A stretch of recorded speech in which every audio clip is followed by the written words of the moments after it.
আজকের এই পবিত্র মাহফিল মিলাদুন নবীর মাহফিল, যাকে মুহাদ্দিসিনে কেরাম ঈদে মিলাদুন নবীও বলেছেন। ঈদ মানে হচ্ছে খুশি, মিলাদ মানে হচ্ছে জন্ম, আর নবী মানে আমাদের নবী। আমাদের নবীর জন্মের খুশি। তো আমাদের নবী সাল্লাল্লাহু আলাইহি ওয়াসাল্লাম এই পবিত্র মহিনার 12 তারিখে জন্মগ্রহণ করেছেন। আমরা খুশি না বেজার? জোরে বলতে হবে, খুশি না বেজার? তো 12 তারিখে নবী জন্মগ্রহণ করেছেন, আমরা খুশি। তো 12 তারিখে নবী ইন্তিকাল করেছেন, তাহলে দুঃখ কেন নাই? আমাদের নবী সাল্লাল্লাহু আলাইহি ওয়াসাল্লাম 12 রবিউল আউয়ালে জন্মগ্রহণ করেছেন, 12 রবিউল আউয়ালে ইন্তিকাল করেছেন। এটা আমার বক্তব্য নয়, কিছু লোকের বক্তব্য। তো আমরা 12 রবিউল আউয়ালে আনন্দ প্রকাশ করি, দুঃখ কেন করি না? তো আমরা আহলে সুন্নাত ওয়াল জামাত, আমাদের আকীদা হলো, আমাদের বিশ্বাস হলো যে আমাদের নবী ইন্তিকালের পরে নিজের কবরে সহ শরীরে জিন্দা শুয়ে আছে, বলেন সুবহানাল্লাহ। আর আমাদের নবী তো নবী, আমাদের নবীর কলমা পড়নে ওয়ালা, নবী মুস্তাফার সুন্নাতে আমল করনে ওয়ালা, আল্লাহর ইবাদত করনে ওয়ালা এই পৃথিবীর মাটিতে যত আউলিয়ায়ে কেরাম শুয়ে আছেন, তারা নিজের কবরে জিন্দা শুয়ে আছে। এটাই হচ্ছে হাদিসের আকীদা, এটাই হচ্ছে নবী মুস্তাফার দেওয়া আকীদা। জোরে বল সুবহানাল্লাহ। শুধু নবী নয়, আউলিয়ায়ে কেরাম নিজের কবরে জিন্দা। আপনাদেরকে এই বিষয়ে দুটি হাদিস শুনিয়ে দিই। আচ্ছা, আমাদের নবী কবরে জিন্দা আছেন, আপনাদের মধ্যে কারো ডাউট আছে? জোরে বলতে হবে। আমাদের নবী কবরে জিন্দা আছেন। আমার নবী যদি চান আমি কাউকে দিদার দিব, আমার নবী দিদারও দিতে পারে। তাই ইমাম জালালউদ্দিন সিউতি রাহমাতুল্লাহ আলাইহি আমার আপনার নবী সাল্লাল্লাহু আলাইহি ওয়াসাল্লামকে একবার নয়, দুইবার নয়, নবী মুস্তাফাকে 72 বার জাগ্রত অবস্থায় দেখেছে। জোরে বলেন সুবহানাল্লাহ।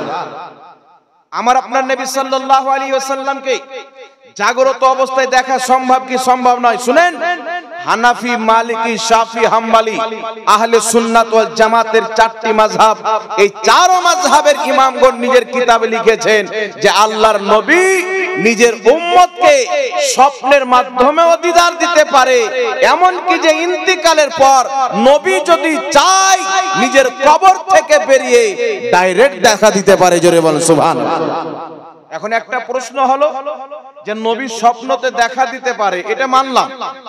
হাদিস শরীফের মধ্যে আছে, মুসলিম শরীফের হাদিস, তিরমিজি শরীফের হাদিস, রাসূলে কায়নাত সাল্লাল্লাহু আলাইহি ওয়াসাল্লাম বলছেন, মান রাআনি ফিল মানাম ফাকাদ রাআল হক।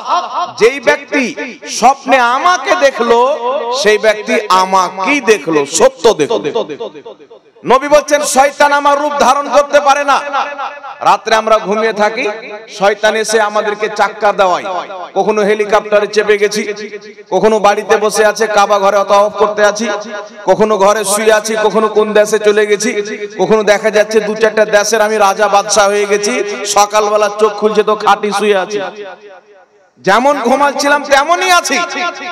তো শয়তান রাজার রূপ ধরে আসতে পারে, মহিলার রূপ ধরে আসতে পারে, পুরুষের রূপ ধরে আসতে পারে, বাদশার রূপ ধরে আসতে পারে, অট্টালিকার মালিকের রূপ ধরে আসতে পারে।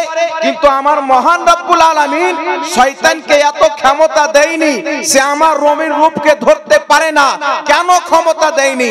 আমার নবীও তো মানুষ, আমরাও তো মানুষ, আমাদের রূপ ধারণ করতে পারে, নবীর রূপ ধারণ করতে পারে না।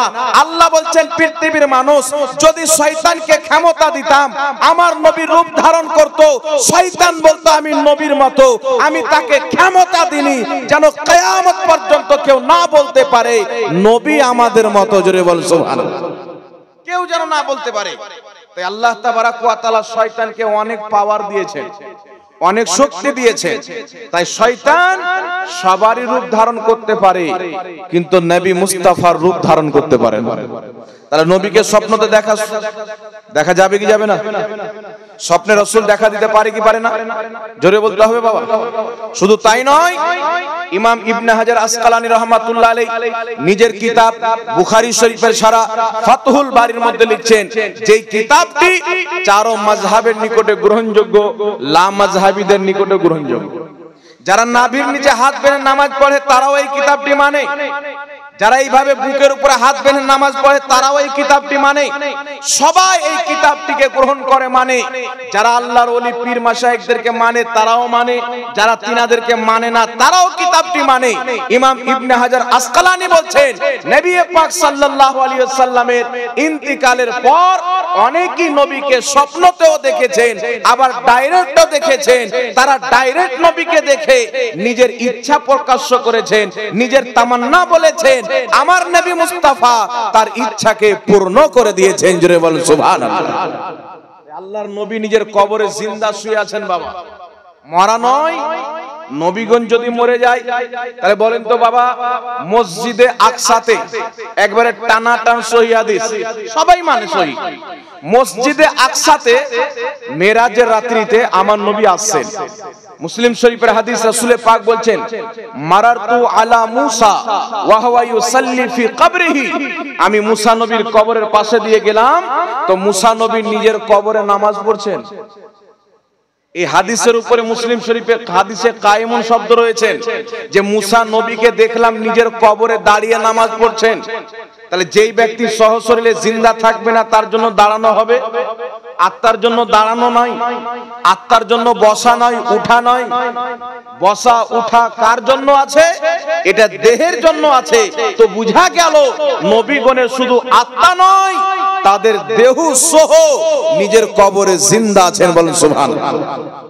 আরেকটি কথা বুঝতে হবে, মানুষ যদি মারা যায় নামাজ পড়ে বাবা, কথা বলতে হবে। আপনি যতদিন বেঁচে আছেন আপনি নামাজ পড়বেন, রোজা রাখবেন, হজ করবেন, ঠিক আছে। আপনি যদি ইন্তিকাল করেন নামাজ পড়তে পারবেন? আজ পর্যন্ত দেখেছেন কোন মরা মানুষ নামাজ পড়ে?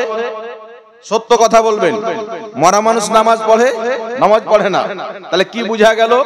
মরা মানুষ নামাজ পড়ে না, কারণ মরার উপরে নামাজ নাই। আপনি যতদিন বেঁচে আছেন ততদিন আপনার উপরে নামাজ ফরজ।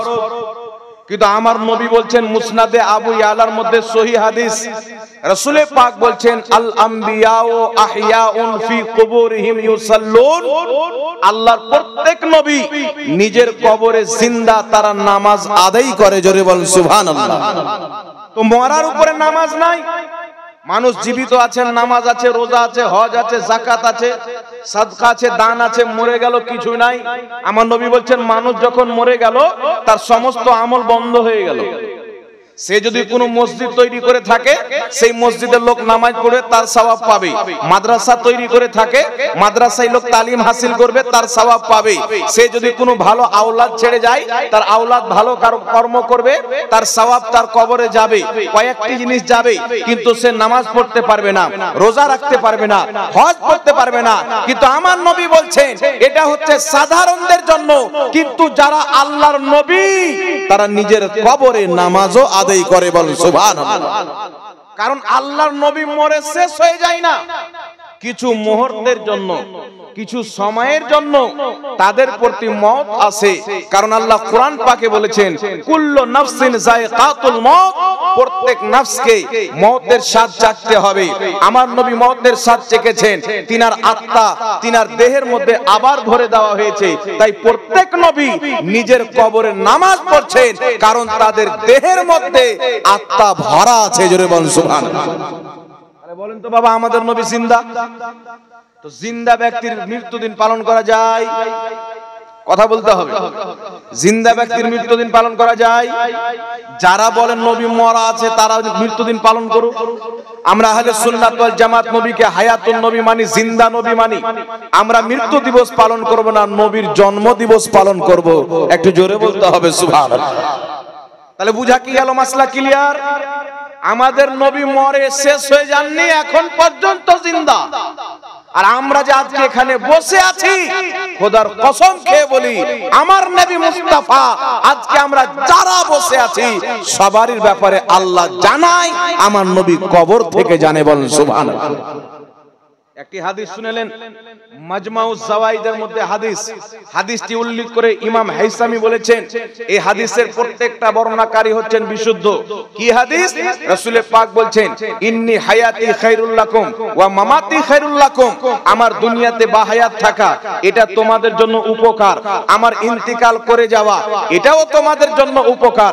ইয়া রাসূলুল্লাহ ইয়া হাবিবাল্লাহ, দুটোই কি করে উপকার হতে পারে? আমার আপনার নবী সাল্লাল্লাহু আলাইহি সাল্লাম বলছেন আমি আমার রওজা মুবারকে থাকবো, তোমাদের ভালো কর্ম নেক কর্ম সমস্ত আমল আল্লাহ আমার দরবারে পেশ করবে, আমাকে দেখাবে। আমি যখন তোমাদের ভালো কর্ম দেখব আল্লাহর শুকরিয়া আদায় করব, আল্লাহ তুমি আমার উম্মতকে ভালো আমল করার তৌফিক দান করেছো। আর আমি যদি তোমাদের কোনো গুনাহের কাজ দেখি, কোনো পাপের কাজ দেখি, কোনো নোংরা কাজ দেখি, শরীয়ত বিরোধী কাজ দেখি, আমি নবী মুস্তাফা আল্লাহর কাছে দুই হাত তুলে রব্বি হাবলি উম্মতি বলে কান্না করে বলি ইয়া রাব্বাল আলামিন, আমার উম্মত না বুঝে, আমার উম্মত না জেনে শয়তানের চক্রান্তে পড়ে গুনাহ করেছে, তুমি আমার উম্মতের গুনাহ ক্ষমা করে দাও। জোরে বল সুবহানাল্লাহ। আমার আপনার নবী আজ পর্যন্ত নিজের রওজা মুবারকে উম্মতের জন্য কান্না করে। বাবা একটু জোরে হবে না সুবহানাল্লাহ? তো যেই নবীর নবী দিবস আমরা পালন করতেছি, আমার আপনার নবী সাল্লাল্লাহু আলাইহি সাল্লামকে আল্লাহ জানাচ্ছেন, আল্লাহর জানাতে আমাদের নবী জানতেছে। জোরে বলেন সুবহানাল্লাহ। আরেকটি কথা বলে দিই, হিলিয়াতুল আউলিয়া কিতাবের মধ্যে হাদিস রয়েছে, ইমাম আবু নঈম আসবাহানী রাহমাতুল্লাহ আলাইহি লিখেছেন রাসূল পাক বলছেন আল্লাহ দুনিয়াটাকে আমার সামনে উজ্জ্বল করে দিয়েছেন, কিয়ামত পর্যন্ত পৃথিবীতে যা যা ঘটবে আমি মুস্তাফা এমন ভাবে দেখি যেমন হাতের থাবা দেখতে পাওয়া যায়। জোরে বলেন সুবহানাল্লাহ। এমন ভাবে দেখি যেমন হাতের থাবা দেখতে পাওয়া যায়। তাহলে স্পষ্ট হয়ে গেল আমাদের নবী জিন্দা নবী। কথা বুঝে এসেছি আসেনি বাবা? তাহলে জিন্দা নবীর মৃত্যু দিবস পালন করা যাবে? কথা বলতে হবে। জিন্দা নবীর কি পালন করা হবে? জন্ম দিবস পালন করা হবে। তার জন্য আমরা কি পালন করি? নবী দিবস বা মিলাদুন নবীর মাহফিল পালন করি। এখন কথা হচ্ছে বাবা, বর্তমান জামানাতে সোশ্যাল মিডিয়াতে এখানে অনেক আমাদের ইয়াং জেনারেশন আছেন, যারা আমার মুরব্বি বাপজি আছেন, আপনাদের দিলে আপনাদের কলবে ঈমান আল্লাহ নাকশ করে দিয়েছেন। আপনারা পীর মুর্শিদের দোয়াতে আপনাদের সামনে করির জাদু চলবে না, আপনারা একদম দাঁড়িয়ে গেছেন ঈমানের উপরে। কিন্তু আমাদের যারা ইয়াং জেনারেশন তাদের হাতে মোবাইল থাকে, সুন্নি আলিমের দেখতে দেখতে ওয়াহাবি ভরে দেয়। তারা এসে ঘুরাই নবী পালন করেননি জন্ম দিবস, সাহাবা পালন করেনি, তোমরা কেন জন্ম দিবস পালন করবে? জন্ম দিবসে কোনো মাহফিল করা বিদআত, জন্ম দিবসে খাওয়া দাওয়া করা বিদআত, জন্ম দিবস পালন করাটাই হচ্ছে হারাম। জোরে বলেন নাউজুবিল্লাহ। আর একটু জোরে বলতে হবে নাউজুবিল্লাহ। তো এইগুলো মশলা মাসাইল যে আসছে বাবা, এই মশলাগুলো সম্পূর্ণ আমেরিকা ইসরায়েল থেকে ডলারের সাথে প্যাক হয়ে আসছে। এটা শরীয়তের মশলা নয়। শরীয়তের মশলা হলো ইসলামের জন্মদিন পালন করা শরীয়ত মোতাবিক যদি হয় জন্মদিন পালন করা যায়, শরীয়ত বিরোধী যদি হয় জন্মদিন পালন করা হারাম। শরীয়তে জন্মদিন পালন করা যায়, আবার জন্মদিন পালন করা হারাম। যদি ইসলাম অনুযায়ী জন্মদিন পালন করেন তাহলে এটা বৈধ হবে, আর যদি ইসলামের খেলাফ পালন করেন তাহলে এটা অবৈধ হবে। আলহামদুলিল্লাহ, আজকে আমরা নবী দিবসে মাহফিল সাজিয়েছি। এই মাহফিলে কোরআনের আয়াত পাঠ করা হবে, এই মাহফিলে হাদিস শরীফ পাঠ করা হবে, এই মাহফিলে আল্লাহ রাসূলের গুণগান করা হবে। আর যেই মাহফিলে আল্লাহ রাসূলের গুণগান হয় ওটা বিদআত হয় না, ওটা ইবাদত হয়ে যায়। জোরে বলেন সুবহানাল্লাহ। তাহলে ইবাদতকে কেউ যদি বিদআত বলে, ওর 14 গোষ্ঠী বিদআতি।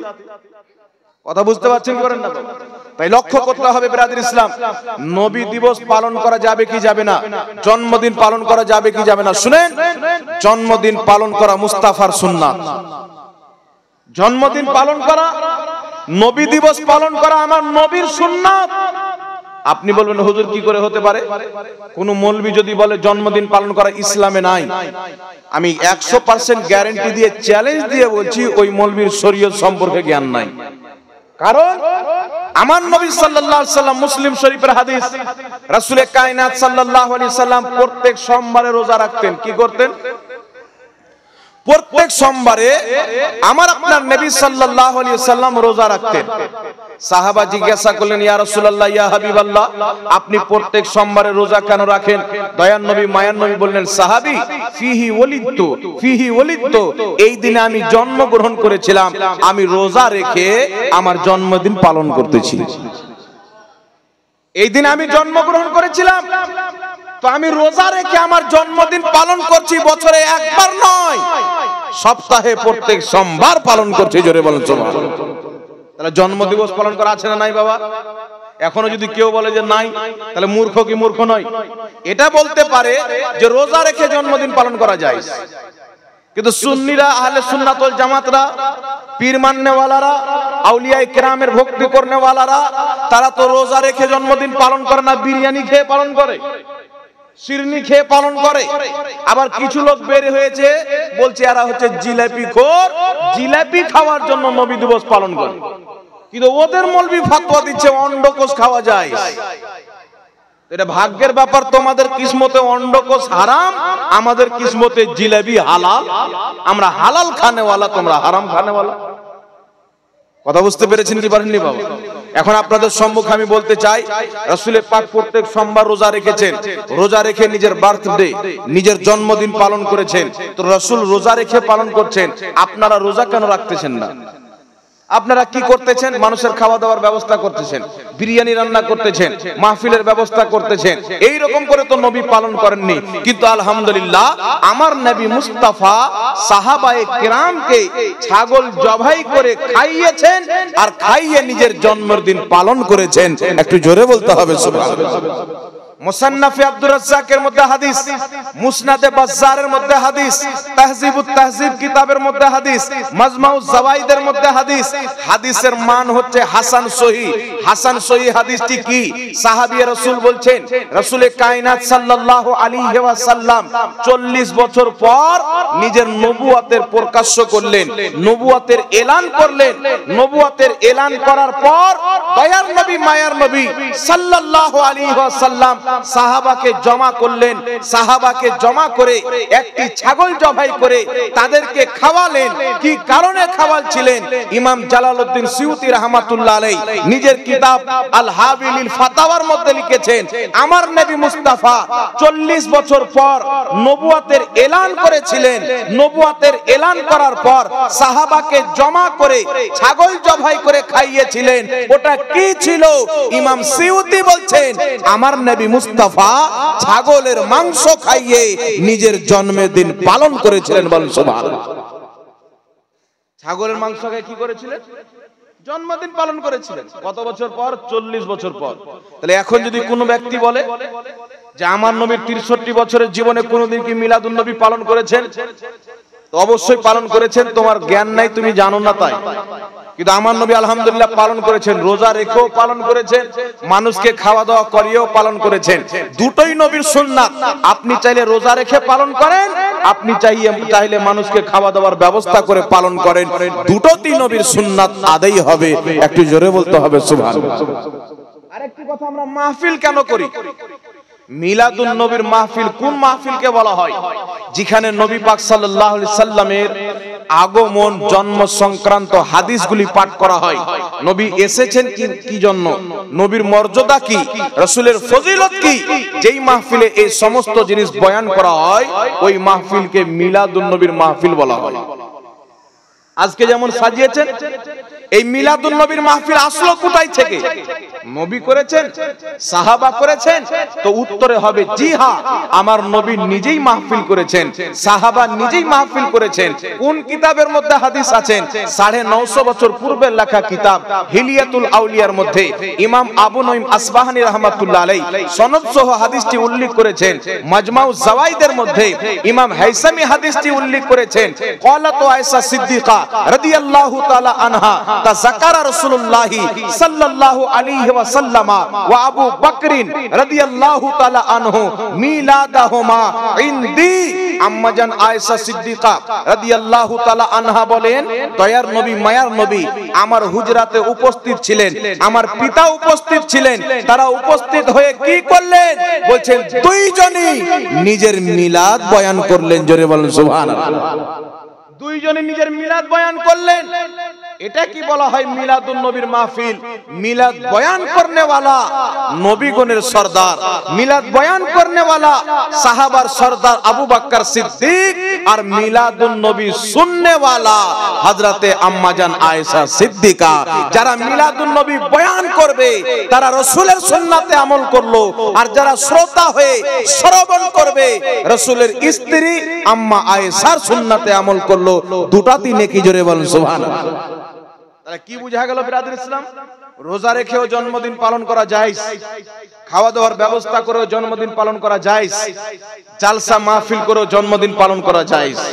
তাই পৃথিবীর বড় বড় ইমাম, জগৎ বিখ্যাত ইমাম, মক্কা শহরের, মক্কা শরীফের বিখ্যাত ফকিহ ইমাম ইবনে হাজার মক্কি রাহমাতুল্লাহ আলাইহি নিজের কিতাব ফাতাওয়া হাদিসিয়া, বেইরুত লেবাননের ছাপ, সেই কিতাবের মধ্যে ফতোয়া দিয়েছে।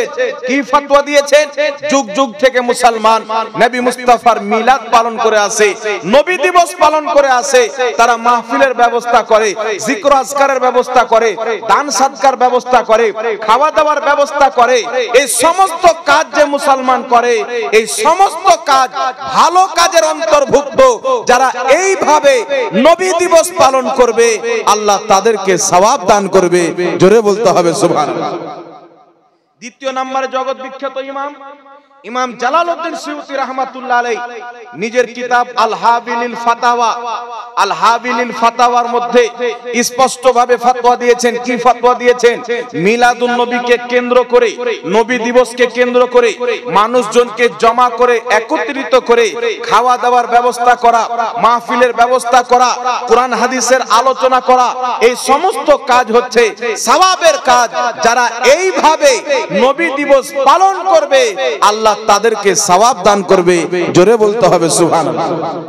তারপরে জগৎ বিখ্যাত ইমাম ইমাম সালেহ শামী রাহমাতুল্লাহ আলাইহি নিজের কিতাব সুবুলুল হুদা ওয়া রশাদের মধ্যে লিখেছেন, নবী দিবস কেন্দ্র করে মানুষজনের জন্য খাওয়া দাওয়ার ব্যবস্থা করা সওয়াবের কাজ, নবী দিবসকে কেন্দ্র করে আপনার জালসার ব্যবস্থা করা সওয়াবের কাজ, নবী দিবসকে কেন্দ্র করে আপনার দান সাদকা করা সওয়াবের কাজ, নবী দিবসকে কেন্দ্র করে যারা নেক কাজ করবে, জালসার ব্যবস্থা করবে, দান খয়রাতের ব্যবস্থা করবে, খাওয়া দাওয়ার ব্যবস্থা করবে, জিকির আজকার করবে, কোরআন তেলাওয়াত করবে, দুরূদ শরীফ পাঠ করবে, সালাত ও সালাম পাঠ করবে, এই সমস্ত কাজে আল্লাহ তাদেরকে সওয়াব দান করবে।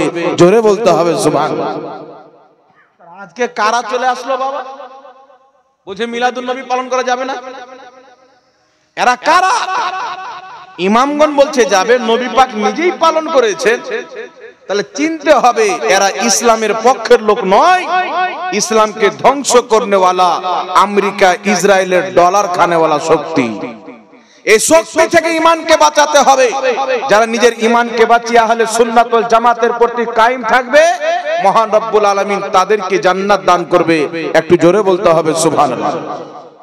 এইবার চলে আসেন বিরাদর ইসলাম, কতজন ইমাম মিলাদুন নবীর পক্ষে ফতোয়া দিয়ে জায়েজ বলেছেন? হাদিস শরীফে আছে কি আছে নাই? আমি আপনাকে বলি শুনেন, আমার বক্তব্য বলবো না, আমি ব্যক্তিগত আমাকে কেউ যদি জিজ্ঞাসা করে মিলাদুন নবী পালন করা কি, তো আমি তো মিলাদুন নবী পালন করি, আমি বলবো জায়েজ। আপনাদেরকে জিজ্ঞাসা করা আপনারা বলবেন জায়েজ না, কি বলেন? কারণ আমরা তো পালন করি।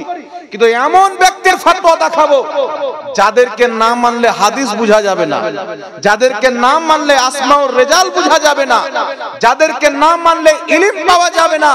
বড় বড় মুহাদ্দিস, বড় বড় ফকিহ যাদেরকে সবাই মানেন, ইমাম ইবনে হাজার আসকালানী রাহমাতুল্লাহ আলাইহি যাদেরকে হাত ঝাড়নে ওয়ালাও মানে, হানাফিরাও মানে, যারা লা মাযহাবী তারাও মানে। ইমাম ইবনে হাজার আসকালানী রাহমাতুল্লাহ আলাইহির বক্তব্য ইমাম জালালউদ্দিন সিউতি নিজের কিতাব হুসনুল মাকসাদ ফি আমালিল মাউলিদের মধ্যে উল্লেখ করেছেন। তিনার বক্তব্য, তিনার ফতোয়াকে মক্কা শহরের ইমাম হযরতে আল্লামা ইমাম ইসমাইল হাক্কি রাহমাতুল্লাহ আলাইহি তাফসিরে রুহুল বায়ানের মধ্যে উল্লেখ করেছেন আর বলেছেন, ওয়াকাদ ইস্তাখরাজাত লাহুল ইমামুল হাফিজ ইবনে হাজার আসকালানী রাহিমাহুল্লাহ আসলান মিনাস সুন্নাতি। তিনি বলেন ইমাম ইবনে হাজার আসকালানী নবী মুস্তাফার মিলাদের দলিল নবী মুস্তাফার সুন্নাত থেকে বের করেছে, হাদিস থেকে পেয়েছে। জোরে বলেন সুবহানাল্লাহ। ইমাম ইবনে হাজার আসকালানী বলছেন আমি নবী দিবসের দলিল হাদিসে পেয়েছি। কোন হাদিসে পেয়েছেন হাদিসটি আপনাদেরকে শুনিয়ে দিই। আমার আপনার নবী সাল্লাল্লাহু আলাইহি সাল্লাম মক্কা থেকে হিজরত করে মদিনা আসছেন। মক্কা থেকে মদিনাতে এসে দেখছেন ইহুদিরা রোজা রাখে। কবে রোজা রাখে? মুহররমুল হারামের 10 তারিখে। রাসূল জিজ্ঞাসা করলেন ইহুদিরা রোজা কেন রাখে? তারা বলল এই দিনে আল্লাহ তাবারাক ওয়া তাআলা আমাদের নবী মুসাকে নাজাত দান করেছিলেন, তার জন্য আমরা ইয়াউমে মুসা নবীর দিবস পালন করার জন্য রোজা রাখি। জোরে বলুন সুবহানাল্লাহ। তো ইমাম ইবনে হাজার আসকালানী রাহমাতুল্লাহ আলাইহি কি বলছেন? তখন নবী পাক উত্তরে কি বললেন? রাসূল পাক বললেন মুসা নবীর দিন যদি তোমরা পালন করো তো মুসা নবী তো আমাদেরও নবী, আজ থেকে আমরাও মুহররমে রোজা রাখবো। রাসূল পাকও রোজা রাখলেন। সাহাবা এসে বলছেন ইয়া রাসূলুল্লাহ ইয়া হাবিবাল্লাহ, আজকে তো ইহুদিরা রোজা রাখে, তাহলে আমরাও রোজা রেখেছি, তাহলে ইহুদদের সঙ্গে তুলনা হয়ে গেল না? নবী পাক বলছেন ইহুদিরা একটা রাখে, আমি নবী মুস্তাফা আগামী বছর যদি বেঁচে থাকি দুটো রাখবো। জোরে বলুন সুবহানাল্লাহ। তাহলে কি বোঝা গেল বাবা? ইহুদি করলে যদি করা না যেত তাহলে নবী পাক রোজা রাখার হুকুম দিতেন? তো এরা এই দিনটা কি? ইয়াউমে মুসা আলাইহিস সালামের দিন ইহুদি পালন করছিল, আমার নবীও পালন করলেন, কারণ মুসা আলাইহিস সালাম আমাদের নবী। ইমাম ইবনে হাজার আসকালানী বলছেন যদি আমাদের নবী হওয়ার শর্তে মুসার দিন পালন করে, তাহলে আমার নবী মুস্তাফা যেই দিন জন্মগ্রহণ করেছেন তার উম্মত, তার কলমা পড়নেওয়ালা নবী দিবস পালন করবে। জোরে বলেন সুবহানাল্লাহ। ইমাম ইবনে হাজার আসকালানী রাহমাতুল্লাহ আলাইহি আল হাবিলিল ফাতাওয়ার মধ্যে বলতেছেন আমি নবী দিবস নবী মুস্তাফার হাদিস থেকে পেয়েছি যে আমার আপনার নবী সাল্লাল্লাহু আলাইহি সাল্লাম 40 বছর বয়সে নবুয়তের এলান করলেন। নবুয়তের এলান করার পর নিজের জন্মের দিনকে কেন্দ্র করে জন্মদিন পালন করার জন্য ছাগল জবাই করে সাহাবাদেরকে খাওয়া দাওয়া করালেন। একটু জোরে বলতে হবে সুবহানাল্লাহ। এইবার চলে আসেন বিরাদর ইসলাম, কয়জন ইমাম বলেছেন? আমার জানা মতে 400 জনের বেশি ইমাম মিলাদুন নবীর জায়েজের পক্ষে ফতোয়া দিয়েছেন। জায়েজের পক্ষে ফতোয়া দিয়েছেন। কত বছর পূর্বে? কমবেশ 950 বছর পূর্বে ইমাম ইবনুল জাওজি রাহমাতুল্লাহ আলাইহি সকলের গ্রহণযোগ্য মুহাদ্দিস কি ফতোয়া দিচ্ছেন? একটি কিতাব লিখছেন আল বায়ানু মাউলিদিন নবী, নবীর মিলাদের উপরে কিতাব লিখে বলছেন যে যুগ যুগ থেকে মুসলমান নবী দিবস পালন করে, মিলাদ পালন করে। যখন আপনার সূর্য আপনার চাঁদ উঠে যায় রবিউল আউয়ালের, সারা পৃথিবীতে মুসলমান বড় বড় মাহফিলের আয়োজন করে, খাওয়া দাওয়ার ব্যবস্থা করে, কোরআন তেলাওয়াত করে, আপনার বক্তব্য দেয়, কোরআন হাদিসের আলোচনা রাখে, আর এই সমস্ত কাজে আল্লাহ তাদেরকে খুব বরকত দান করে। একটু জোরে বলতে হবে সুবহানাল্লাহ। মুহাদ্দিসিন বলছেন বরকতের কাজ। তার কারণে ইমাম দাহিয়া রাহমাতুল্লাহ আলাইহি কমবেশ 900 বছর পূর্বে ফতোয়া দিয়েছেন মিলাদুন নবী নবী দিবস পালন করা জায়েজ। ইমাম জালালউদ্দিন সিউতি রাহমাতুল্লাহ আলাইহি আল হাবিলিল ফাতাওয়ার মধ্যে ফতোয়া দিয়েছেন নবী দিবস পালন করা জায়েজ। বিশ্ববিখ্যাত ইমাম মুল্লা আলী কারি রাহমাতুল্লাহ আলাইহি মক্কা মদিনার যিনি ইমাম ছিলেন, তিনি একটি কিতাব লিখেছেন মাওয়ারিদুর রাবি ফি মাউলিদিন নববী। সেই কিতাবের মধ্যে ফতোয়া দিয়েছেন মিলাদুন নবী পালন করা জায়েজ, নবী দিবস পালন করা জায়েজ। বিশ্ববিখ্যাত ইমাম ইবনে হাজার আসকালানী ফতোয়া দিয়েছেন নবী দিবস পালন করা জায়েজ। ইমাম ইবনে হাজার মক্কা শহরের ফকিহ, তিনি নিজের কিতাব আল হাবিলিল ফাতাওয়ার মধ্যে ফতোয়া দিয়েছেন নবী দিবস পালন করা জায়েজ। বিশ্ববিখ্যাত ইমাম ইসমাইল হাক্কি রাহমাতুল্লাহ আলাইহি তাফসীরে রুহুল বায়ানের মধ্যে ফতোয়া দিয়েছেন নবী দিবস পালন করা জায়েজ। বিশ্ববিখ্যাত ইমামগণ ফতোয়া দিয়ে প্রমাণ করে দিয়েছেন নবী দিবস পালন করা জায়েজ আছে। জোরে বলুন সুবহানাল্লাহ। কেন জায়েজ আছে? নবী দিবসকে কেন্দ্র করে কোন শরীয়ত বিরোধী কাজ, কেউ যদি শরীয়ত বিরোধী কাজ করে হারাম হবে, কিন্তু যদি কেউ বক্তব্য দেয় কোরআন হাদিস থেকে মানুষকে বুঝায়, বুঝানো নবীর সুন্নাত, কেউ যদি মানুষের খাওয়া দাওয়ার ব্যবস্থা করে, মানুষকে খাওয়ানো ইবাদত, কেউ যদি কোরআন তেলাওয়াত করে, কোরআন তেলাওয়াত করা ইবাদত, কেউ যদি দুরূদ শরীফ পাঠ করে, সালাম কিয়াম করে, সমস্ত জিনিস হচ্ছে ইবাদত। আর ইবাদত কোনোদিন বিদআত হয় না, ইবাদত তো ইবাদত হয়। জোরে বলুন সুবহানাল্লাহ। কথা বুঝে এসেছি? তার কারণে ব্রাদার ইসলাম মিলাদুল কিয়াম আজকে আহলে সুন্নাত ওয়াল জামাতের একটা পরিচয় হয়ে গেছে, একটা পরিচয় হয়ে গেছে মিলাদুল কিয়াম। পুরো দুনিয়াতে মানুষ মিলাদ ও কিয়াম করে। আমরা কিয়াম করি না, দাঁড়িয়ে সবাই ইয়া নবী সালামু আলাইকা পাঠ করি কি করি না বাবা? আপনারা করেন? এখন কিছু মৌলবি ইনজেকশন নিয়ে বেরিয়েছে যে মিলাদুন নবী পালন করলে কিয়াম করলে ইনজেকশন মেরে দেবে। তো মিলাদুন নবীর দলিল তো দিয়ে দিলাম, মিলাদুন নবী পালন করা জায়েজ, এটা মুহাদ্দিসদের ফতোয়া। আর মিলাদুন নবী পালন করা বিদআত, এটা জাহিলদের ফতোয়া। তো জাহিলদের ফতোয়া মানবেন না মুহাদ্দিসদের ফতোয়া মানবেন? জাহিলের জন্য তো ফতোয়া দেওয়াই হারাম, তো যার জন্য ফতোয়া দেওয়া হারাম তার ফতোয়া মানা হারাম হবে কি হবে না? জোরে বলতে হবে বাবা। এই জন্য আপনার সারা পৃথিবীর মুমিন মুমিনাত, পীর মাশাইখ আউলিয়া কিরামগণ মিলাদুন নবী পালন করেছেন, সাথে সাথে কিয়ামও করেছেন। একটু জোরে বলতে হবে সুবহানাল্লাহ।